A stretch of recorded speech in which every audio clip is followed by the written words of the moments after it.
Hello, everybody. It's Tuesday. Guess what? It's Tuesday. Hi. I'm so happy to be here. Hey, what do you think about my new glasses? Am I not rocking it? I have to bring you something different each week. And I have to tell you a secret. I'm collecting eyeglasses because you know what? Zoom is here to stay. So I'm so glad you're here today. And I hope many of Raj's friends join in and his colleagues and clients. And I know you are all there, whether or not you're watching now or later. By the way, we have a new format. So we're going to go for like about 15, 20 minutes on this. But the juicy stuff, you have to go to my podcast. And my podcast is available on all the major stations. And by the way, it's the first week of the month. So look forward to my newsletter coming out on LinkedIn, of course. So wait till you read this one. Oh my gosh. Am I going to reveal some secrets? Hey, let's get started. My guest, Raj, he's got, I don't know if you guys know, maybe you could tell from my eyeglasses. I and my green nails, and they're tipped in gold flakes. Um, my background is the arts. Yeah. Before I became a thought leader in the executive coaching space and in the courage space, I was in the arts. I was an interior designer. And I graduated from Parsons School of Design, one of the best, right? But later in life, I decided, let's get serious, enough partying. And I went into marketing with Kraft Foods. At that point, it was General Foods, brand management. And lo and behold, it led me to executive coaching with a firm knowledge of the corporate world. You know what I mean, right? So I have an eye, get that with eyeglasses. That was good, huh? For incredible artists, incredible. And that it doesn't matter whether they're a performing artist, a graphic artist, a photographer, whatever. And when I saw Raj's work, our guest for today, I said, wait a minute, drop the mic. This guy is good. If you are looking for somebody to recreate your brand's image and to do your photography, this is the person. And of course, just drop my name, right? Wait till you hear what he creates. It's called a mood board. You actually create it, and then he translates that into your photography, into the photography of you. I mean, I can't even explain it. So, but that's not all.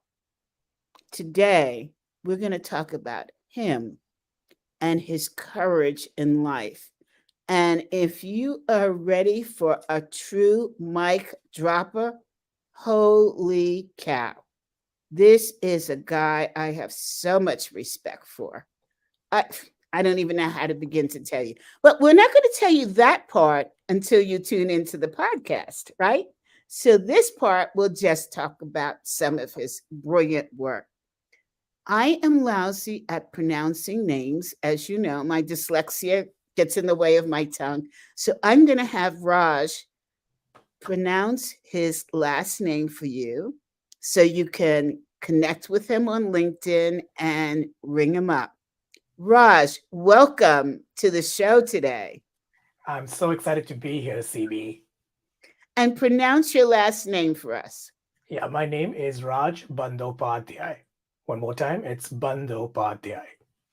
Bandyopadhyay. So Yep, that's you got it. because I want to say Bandyopadhyay Yeah, because that would not be the in right the way. yeah. Okay, so you're tricking us already from the start.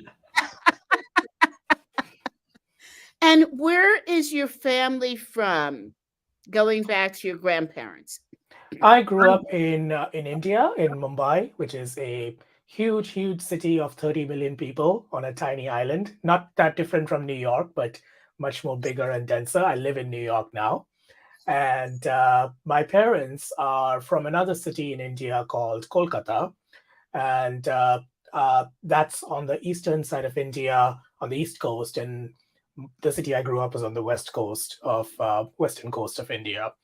Mhm, Uh, so my parents, the languages I learned growing up besides English were Bengali, which is a language that's spoken in Kolkata, and then Hindi, which is a language which is commonly spoken in many parts of India as a common language.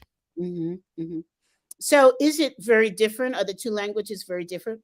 I would say it's about as different as two like Romance languages, like French and Spanish, or like they come from the same language family. Like a lot of languages in India come from the same language family, but you can think of them as the European languages, like French, Spanish, Italian. So if you know one, you understand some of the other, but they're still very different.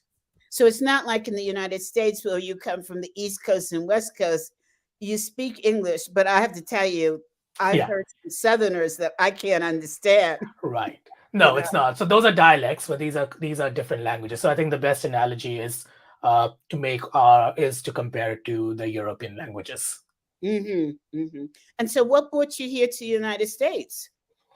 Um, Grad school. So I did. I grew up in Mumbai. I did an my undergraduate education in at college, basically in computer science, Mhm. and about little over 20 years ago, moved to the U.S. to do a PhD in computer science. Okay, so now you've got me. So are you the Yeah. person I could call when my website goes down, or are you the person I could call when an app goes down, or what? So what did I do when I was in computer science? I am the person you can call when, well, you don't call me because I used to, when I wasn't that field, I worked on things much more behind the scenes. So for Mhm. example, one of the jobs I had was in a startup which automatically detected fraudulent phone calls made to to your bank or credit card company. So if somebody called into your bank or credit card company on the phone saying, "Hi, I'm CB. This is my mother's maiden name. This is my date of birth," and they tried to get to your money, the technology I worked on would automatically detect and prevent that or label that. So that was one of the things, for example, kind of work. So working on that kind of automatic detection technology, which today would fall under the umbrella of artificial intelligence, as they call it.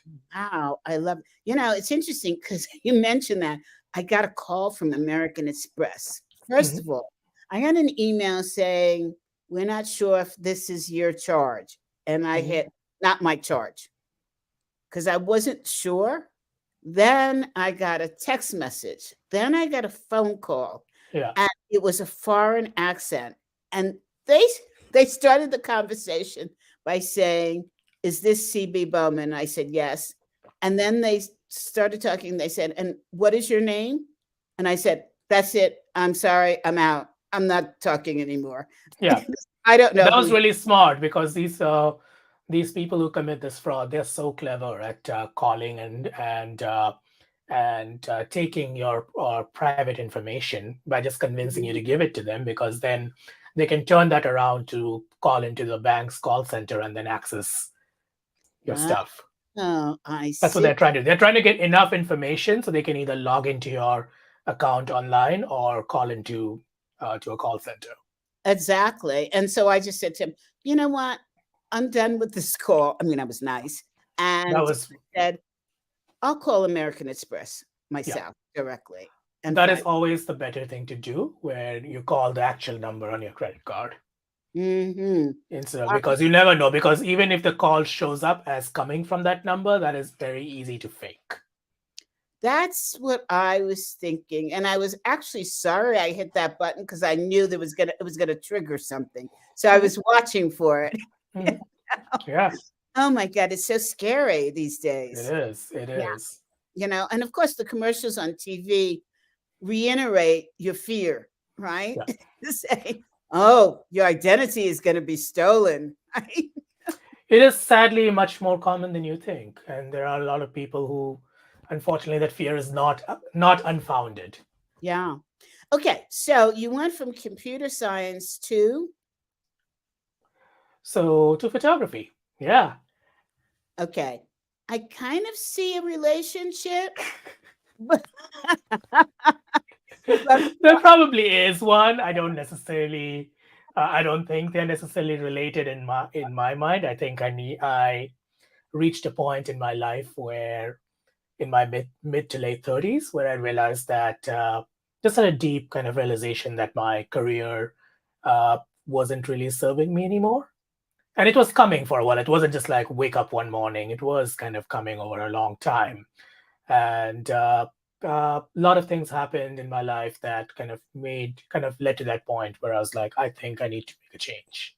so let's cut to the chase. Computer Yeah. science is boring. You didn't want to do it anymore. Well, I would say it was interesting in some ways, but not. I would say it wasn't boring. It wasn't quite fulfilling. Mm-hmm. It Okay. wasn't. That's what we It call didn't boring. feel meaningful or fulfilling to me. Yeah. Okay. That's what we I mean, call. it's very interesting. There are lots of really interesting things happening, and as you hear every day, all the new technology that's being developed. But it just, it's a personal thing. Like it Yeah. wasn't giving me a sense It's of like, fulfillment. I actually can see the segue because computer science, you're designing systems and solving problems, Mhm. and it's really, it's creative. Yeah, Um, the same thing in photography, yeah, right? You're solving the problem of imagery and you're designing. Much yeah, like I went from being an interior designer into being a career coach, right? And then yeah, there to an executive coach, and now specializing in executive coaching and courage. So I could see many people said to me, "What are you doing? Are you starting yeah. over?" And I said, "No, I'm continuing to design. It's just instead of things, it's people." Mhm. Yeah, Right. yeah. So, I mean, I agree that engineering is or can be a very very creative expression. There are When you solve really hard problems as an engineer, you have to exercise a lot of creativity because you're working under so many constraints. You have to do it under a certain cost in a certain amount of time, and so everything is always limited and under a all of that. And so yeah, it can be very creative. So that's so definitely true. how did you have the courage to make this leap from computer science? I mean, I know you said it just wasn't fulfilling. I won't say boring, but it wasn't Yeah, fulfilling. So, first of all, how did you decide on photography, and then yeah. have the courage to just walk out on a what I assume was a good paycheck and Oh into yeah. the unknown? It was. I like telling people, like, now that I'm a photographer, I'm a lot poorer and a lot happier. I like that. Yeah. How did you have the courage to do that? I think that's a very interesting question because I often get this question. It's like, you must be like people are, you must be so courageous, or you must be such a risk taker. I could never do that. And one story that comes to mind is there's this really famous skydiver named Felix Baumgartner, and he is known for holding the world record for the highest skydive ever. He did that about 10 years ago. It was broadcast live on YouTube. He jumped out of what was like not even in a kind of special plane that could have to took him almost to outer space, and then he dove from there. You can see the whole jump because he had a camera on and all that. But I read an interview with him, and this interview in a newspaper, and this journalist was talking, and this journalist was like, "Oh, you must be such a brave person, or such a like risk taker, like you must have a thrill-seeking personality, or something like that." The journalist said, and the response that this guy Felix gave him was, "Well, people say that, but that one jump that you saw on YouTube live took me 5 years to prepare." Hmm. And so I think that really kind of reminds me that we often don't see what we see as stories of courage. Sometimes we don't see the preparation that goes into that and the circumstances. And I think for me, yes, it was definitely I had to find courage to make that decision, but I also had it took time and it took other circumstances that were in my favor, some of which I created and some of which were already there. So when So you said you took it took time, do you mean that you were planning and working on this before you left computer yeah. science?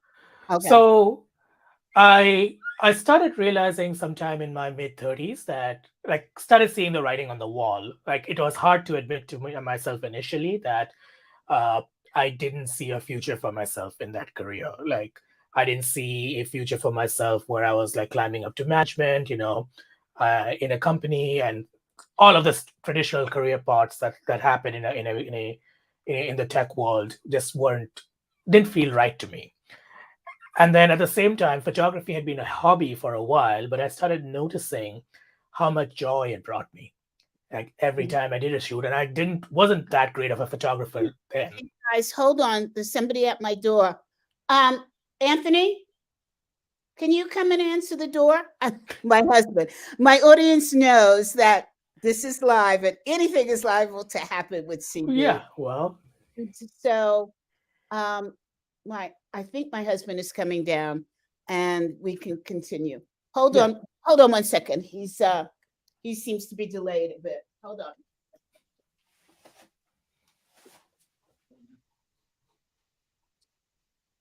Hello. Hi. How are you? You're going away to Mexico. 11 or 12? 11. Okay. 11. You're going away to Mexico? In the 21. Okay. Yeah. Have a good trip. Okay. I'm doing the recording. Person Jessica, okay? Yeah. When you clean Saturday or whatever? No, she No? gave me a date. She Okay. gave me a date. Okay. Okay. Thank you. Okay. Be safe. Okay. Okay.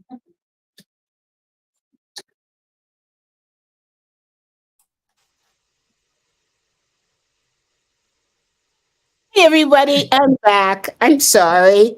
So going back to when you were preparing for this. Yes. Right. So I knew that photography, like I started noticing how much joy it brought me. And this was even before I was good. I like, even if like, I used to do a shoot and the photos completely sucked and I still felt good after it. I was like, wow, this is really bringing me joy. So I already knew that there was something there. And as I started kind of working towards it, uh, there's a specific moment thing that happened, and I can tell you that story where I was like, okay, this is a decision point for me. Do we have time for a quick story there? Yeah, but first of all, I'm going to go back to the very beginning because I think you started sort of down the road. Yeah. What did you have photography as a hobby going into this, or what? What made you say Yes. photography? So it started out as a hobby, and that was a while, like maybe in my early 30s. My partner got me a camera for one of my birthdays, a nice camera, and that started out as a hobby, just taking pictures of, on the street or while traveling and stuff like that. And I started getting good at it. Like my friends used to ask me to take their headshots. I started going when I went to parties, I took my camera and got better pictures than the average phone picture. So it started out like that. Okay. But it was only kind of in my mid 30s when I started. I guess you can call it a midlife crisis, or like I started really noticing that difference, and like when I did my tech job, how I felt in my body versus my when I did photography as a hobby, how I felt, and that really started coming to the forefront. Okay. Now tell us your story. Yeah. So the story is that I was working for a startup in San Francisco as a very early employee. And one of the What? things, Is that huh? computer science? Is that computer science? Yes, kind Okay. of. It's an ed tech startup, so an education company. And I was designing, so I had moved from being a purely like engineer to somebody who was teaching. I was creating online courses in artificial intelligence and stuff like that for me to be taught to students who are trying to change careers. Wow. So it was a great job. I really loved the company. It was an early stage startup, so my paycheck was good. I mean, it was still good, a 6-figure paycheck as is normal in tech.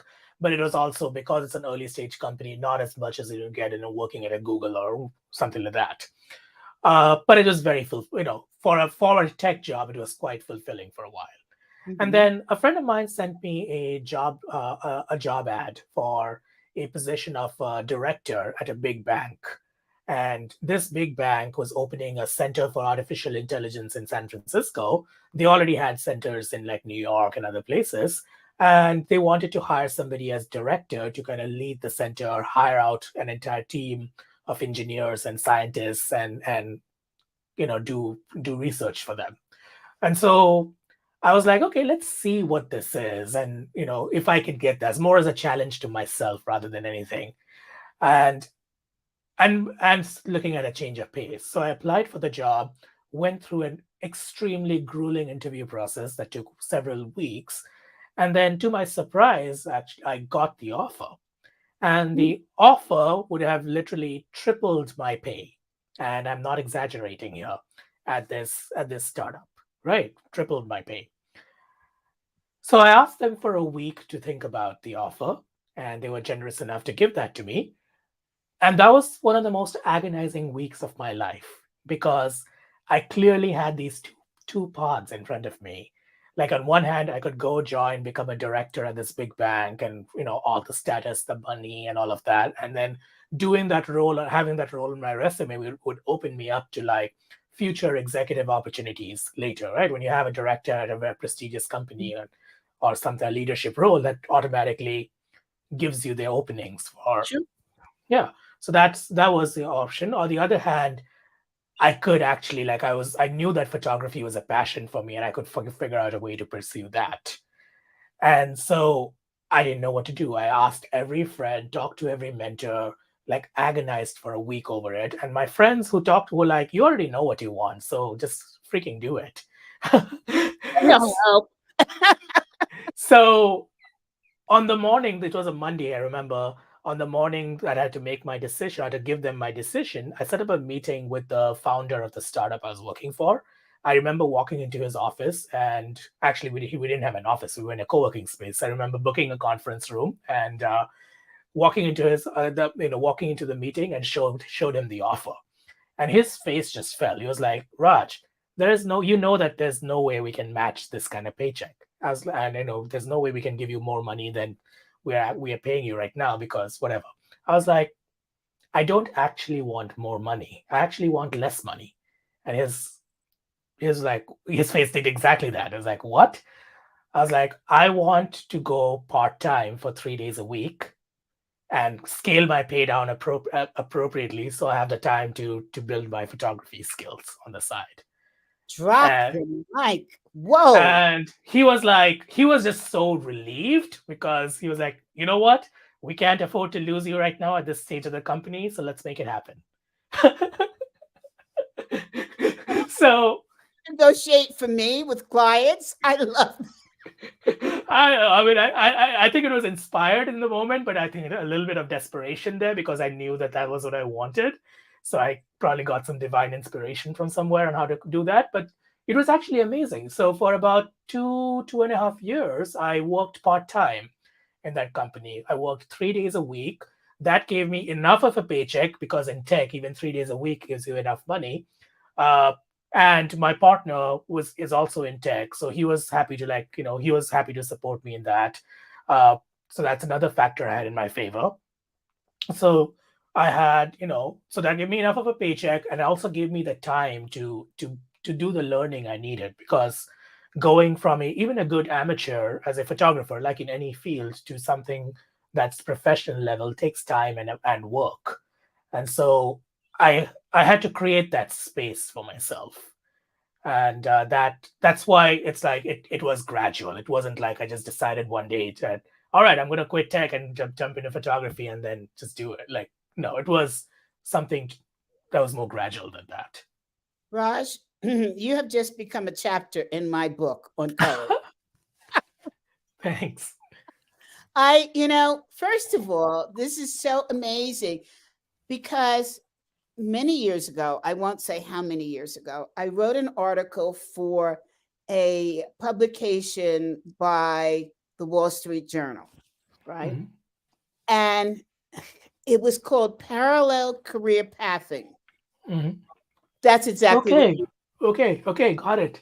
in order Yeah. to prepare for being terminated, a new career, whatever, because I did it, right? Okay.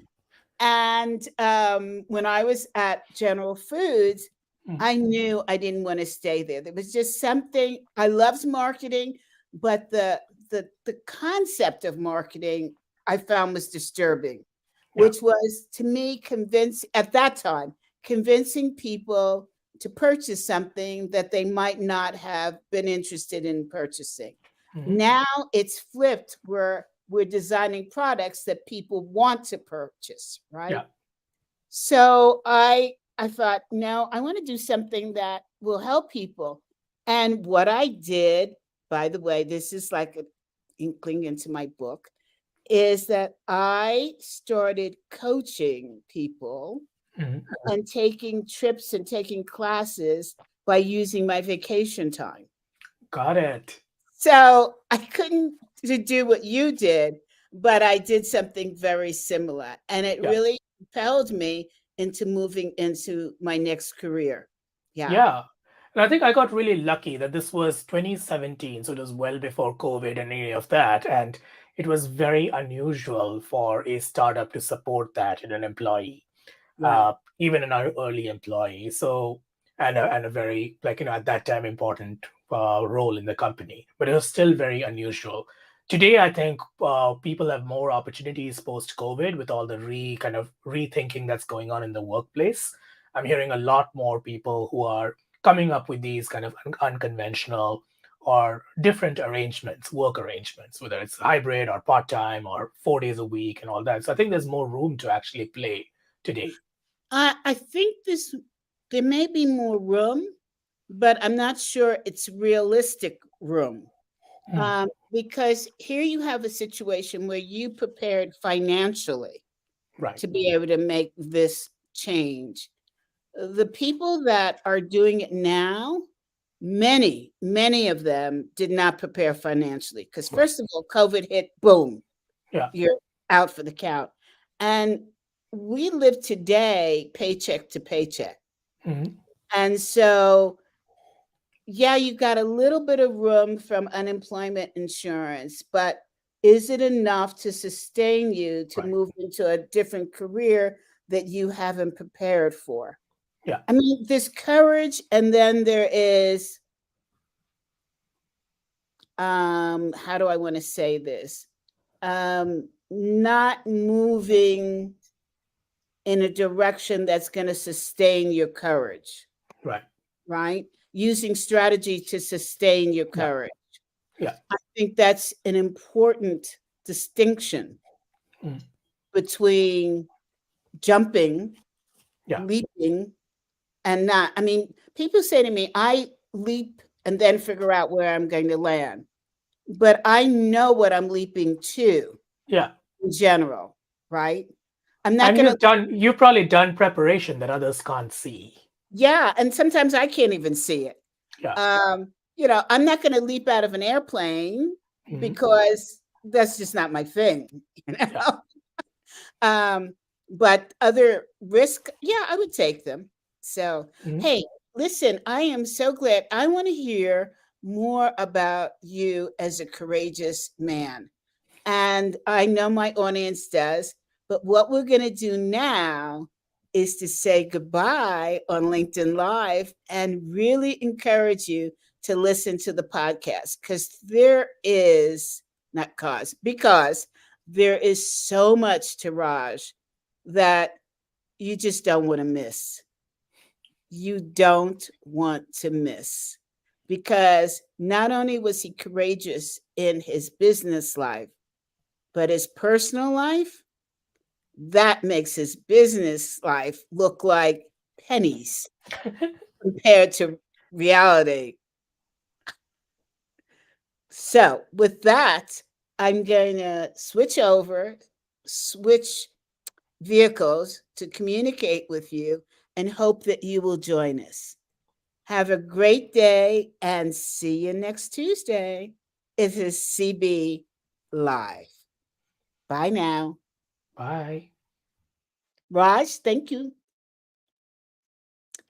Raj was an amazing guest, and I hope you'll tune in for the rest of the show.